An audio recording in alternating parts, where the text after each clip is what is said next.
Hi everyone, welcome back. ನೀವು ನೋಡ್ತಿದ್ದೀರಾ student solution YouTube channel. ಶಿಕ್ಷಕರ ನೇಮಕಾತಿ ಬಿಗ್ ಅಪ್ಡೇಟ್ಗೆ ಸ್ವಾಗತ ಸುಸ್ವಾಗತ. ನೇಮಕಾತಿ ಕುರಿತು ಏನು ಮಾಹಿತಿ ಹೊಂದಿದೆ ಇವತ್ತು ತಿಳಿಸ್ಕೊಡ್ತೀವಿ. ಚಾನಲ್ಗೆ ಸಬ್ಸ್ಕ್ರೈಬ್ ಆಗಿ ಚಾನಲ್ನ ಸಪೋರ್ಟ್ ಮಾಡಿ. ಶಿಕ್ಷಕ ಆಕಾಂಕ್ಷಿಗಳು ಲೈಕ್ ಇಲಾಖೆಗೆ ಭೇಟಿ ನೀಡಿದ್ದಾರೆ. ಈ ಮಾಹಿತಿಗಳನ್ನ ಯಾಕೆ ಹೇಳ್ತಾ ಇದೀವಿ ಅಂದ್ರೆ, ಬಿಕಾಸ್ ಅವರು ಹೋಗಿದ್ದಾರೆ ಅಂದ್ರೆ ಒಂದು ಮಾಹಿತಿ ಇರುತ್ತೆ. ಆ ಮಾಹಿತಿನ ನಿಮಗೆ ತಲುಪಿಸೋ ಉದ್ದೇಶ ಅಷ್ಟೇ, ಅದರ ಬಿಟ್ಟು ಬೇರೆ ಏನಿಲ್ಲ. ಅವ್ರು ಹೇಳ್ತಾ ಇರೋದು ಏನಂದ್ರೆ, ಲೈಕ್ ನಿಮಗೆ ಗೊತ್ತಿರೋ ಈ ಹಿಂದೆ ಸುದ್ದಿ ಆಗಿತ್ತು, PSTR ನ ಬಿಟ್ಟಿದ್ದಾರೆ ಅಂತ. ಬಿಕಾಸ್ ಯಾಕಂದ್ರೆ ಆಲ್ರೆಡಿ PSTR ಹುದ್ದೆಗಳು ಜಾಸ್ತಿ ಇದಾವೆ. KPSC ಅಲ್ಲಿ ಕೂಡ ನಾವು ಹೈರ್ ಮಾಡಿದ್ವಿ. ಲೈಕ್ ಹಾಗಾಗಿ PSTR ನ ಈ ಬಾರಿ ಸಾಧ್ಯತೆ ಕಡಿಮೆ ಅಂತ ಹೇಳಿದ್ದಾರೆ. ಅದನ್ನ ಇವರು ಮನವಿ ಕೊಟ್ಟಿದ್ದಾರೆ ಅಂತೆ. ಅವರು ಇಲ್ಲ, ಆ ರೀತಿ ಇಲ್ಲ ಅಂತ ಹೇಳಿ ಒಂದು ಹೇಳಿದ್ದಾರೆ ಅಂತ ಸುದ್ದಿ ಇದೆ. ಬಟ್ ಅದನ್ನ ಡಿಸಿಷನ್ ಒಬ್ಬರೇ ತೆಗೆದುಕೊಳ್ಳಕ್ ಆಗೋದಿಲ್ಲ. ಬಿಕಾಸ್ ಯಾಕಂದ್ರೆ ಸಚಿವರು ಇದ್ದಾರೆ, ಇಲಾಖೆ ಇದೆ, ಅವರು ಡಿಸಿಷನ್ ತೆಗೆದುಕೊಳ್ಬೇಕಾಗುತ್ತೆ. ಹಾಗಾಗಿ ಹೇಳಿದ್ದಾರೆ ಅಂತೇಳಿ ಆ ರೀತಿ ಇಲ್ಲ ಅಂತ ಹೇಳಿದ್ದಾರೆ. ಬಟ್ ನಿಮಗೆ ಕ್ಲಾರಿಟಿ ಕೂಡ ಸಿಗುತ್ತೆ ಮುಂದಿನ ದಿನಗಳಲ್ಲಿ. ಬಿಕಾಸ್ ನೇಮಕಾತಿ ಪ್ರಕ್ರಿಯೆ ಆರಂಭವಾದ್ರೆ ಅಥವಾ ನಿಮಗೆ ನೋಟಿಫಿಕೇಶನ್ ಕೂಡ ಆದ್ರೆ ನಿಮಗೆ PSTR ಇದೆಯಾ ಇಲ್ಲ ಅಂತ ನಿಮಗೆ ಕ್ಲಾರಿಟಿ ಕೂಡ ಸಿಗುತ್ತೆ.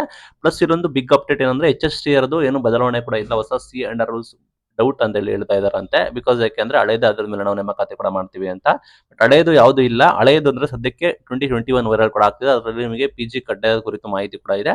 ಅದೊಂದು ಆತಂಕ ಕೂಡ ಆಗಿದೆ. ಅದಕ್ಕೆ ಕೂಡ ಕ್ಲಾರಿಟಿ ಕೂಡ ಸಿಗಬೇಕಾಗುತ್ತೆ. ಇಲ್ಲ ಆಲ್ರೆಡಿ ನಿಮಗೆ PSTR ಆಲ್ರೆಡಿ ನಿಮಗೆ ಗೊತ್ತಿರೋ ಬ್ಯಾಕಪ್ ಸ್ಕೋರ್ ರಿಮೂವ್ ಆಗಿ ಎಲ್ಲ ಆಗಿ ಸಿ ಅಂಡ್ ರೂಲ್ಸ್ ಕೂಡ ಬಂದಿದೆ. ಪ್ಲಸ್ ಇಲ್ಲಿ HSTR ಬಂದಿಲ್ಲ. ಅದು ಬಂದ್ಬಿಟ್ಟು ಗೊಂದಲಮಯ ಲೈಕ್ ಆತಂಕ ಕೂಡ ಆಗಿದೆ. ಅದು ಕ್ಲಾರಿಟಿ ಮತ್ತೆ PSTR ಬಗ್ಗೆ ಕೊಟ್ಟಿದ್ದಾರೆ. ಪ್ಲಸ್ ನೇಮಕಾತಿ ಆದಷ್ಟು ಬೇಗ ಶುರು ಮಾಡಿ ಅಂತ ಹೇಳಿ ಅವರು ಮನವಿ ಕೂಡ ಕೊಟ್ಟಿದ್ದಾರಂತೆ. ಬಟ್ ನಿಮಗೆ ಗೊತ್ತಿರೋ ಹಾಗೆ ಸರ್ಕಾರದ ಕಡೆಯಿಂದ ಇನ್ನೂ ಕೂಡ ನೋಟಿಫಿಕೇಶನ್ಗಳು ಆಗ್ತಾ ಇಲ್ಲ. ನಿಮಗೆ ರೋಸ್ಟರ್ ಅನೌನ್ಸ್ಮೆಂಟ್ ಆದ ನಂತರವೇ ನಿಮಗೆ ಎಲ್ಲಾ ರೀತಿ ನೆಕ್ಸ್ಟ್ ಪ್ರಕ್ರಿಯೆ ಕೂಡ ಶುರು ಆಗಬೇಕು. ಇವರು 8 ದಿನದಲ್ಲೇ ನೇಮಕಾತಿ ಮಾಡ್ತೀವಿ, 12 ದಿನಗಳಲ್ಲಿ ನೇಮಕಾತಿ ಮಾಡ್ತೀವಿ, 1 ವಾರದಲ್ಲೇ ನೋಟಿಫಿಕೇಶನ್ ಕೂಡ ಆಗುತ್ತೆ ಅಂತ ಹೇಳಿ ಇಲ್ಲಿ ಮಾಹಿತಿಯನ್ನ ಕೊಡ್ತಾ ಬರ್ತಾ ಇದ್ರು. ಮೊನ್ನೆ ಸಚಿವರು ಹೇಳಿಕೆನ ಕೊಡ್ತಾ ಇದ್ದಾರೆ ಆಗ್ಲಿಂದನ. ಬಟ್ ಅದು ಆಗಿಲ್ಲ ನೇಮಕಾತಿ. ಇದು ಅಪ್ಡೇಟ್ ಶಿಕ್ಷಕ ಆಕಾಂಕ್ಷಿಗಳಿಗೆ ಈ ರೀತಿ ಭೇಟಿ ನೀಡಿದ್ದಾರೆ. ಅವರು PSTR ಹೇಳಿದ್ದಾರೆ, HSTR ಇಲ್ಲ, ಆ ರೀತಿ ಇಲ್ಲ, ವರ್ಲ್ಡ್ ಕಂಪ್ಲಿಮೆಂಟ್ ಮಾಡ್ತೀವಿ ಅಂತ ಹೇಳಿದ್ದಾರೆ. ಬಿಕಾಸ್ ನಿಮಗೆ ಗೊತ್ತಿರೋ ಹಾಗೆ ಆಲ್ರೆಡಿ ಗೊತ್ತಿದೆಯೋ ಅಲ್ವಾ ಗೊತ್ತಿಲ್ಲ, ಆಲ್ರೆಡಿ ಸಾಕಷ್ಟು ಜನಕ್ಕೆ ಗೊತ್ತಿದೆ. ಹೊಸ ಸಮಿತಿ ರಚನೆ ಕೂಡ ಮಾಡಿದ್ದಾರೆ. ಹೊಸ ಶಿಕ್ಷಣ ನೀತಿ ಕೂಡ ಬರ್ತಾ ಇದೆ.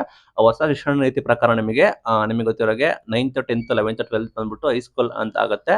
1ರಿಂದ ನಿಮಗೆ ಪ್ರಾಥಮಿಕ ಶಿಕ್ಷಣ ಅಂತ ಹೇಳಿ ಆಗುತ್ತೆ. ಅದು ಬಂದ್ಬಿಟ್ಟು ಹೊಸ ನಿಮಗೆ ಗೊತ್ತಿರೋ ಹಾಗೆ ಹೊಸ ಆಯೋಗ ರಚನೆ ಕೂಡ ಮಾಡಿದ್ದಾರೆ. ಆ ಆಯೋಗದ ವರದಿ ಕೂಡ ಬಂದಿದೆ.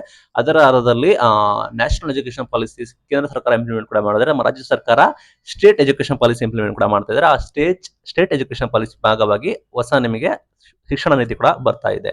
Thank you.